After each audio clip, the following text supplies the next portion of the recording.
In today's video, I'm going to teach you how to create and use filled regions in Revit. A filled region is a quick way to add graphic fill, like solid shading or hatching, directly in a view. It's perfect for clarifying details, highlighting areas, or masking elements behind your annotation. Because filled regions are view-specific, the first thing to do is open the exact view where you want the fill to appear. And this could be a floor plan, a section, an elevation, or a drafting view. Keep in mind that what you place here won't automatically show in other views, so choose the view intentionally.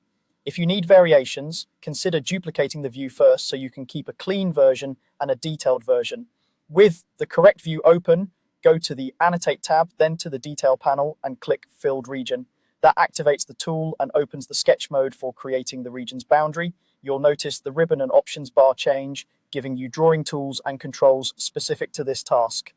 Before you start drawing, pick the filled region type from the type selector. This is where you choose the appearance of the fill, solid fills for bold masking, crosshatches for materials, diagonal lines for directional cues, or any custom pattern you've already defined. You can fine-tune properties like foreground and background colors and pattern scale later if needed, but choosing the right type up front helps you see what you'll get as you sketch. Now sketch the boundary. Use the drawing tools that suit your shape.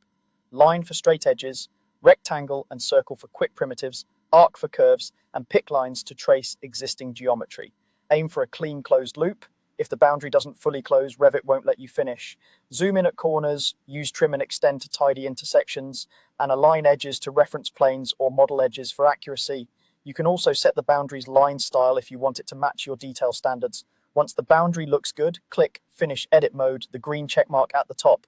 If Revit flags an error, it usually means there's a gap or an overlap. Trace the perimeter and close any tiny openings. After it's placed, you can select the filled region to move it, change its type, or click Edit Boundary to adjust the shape.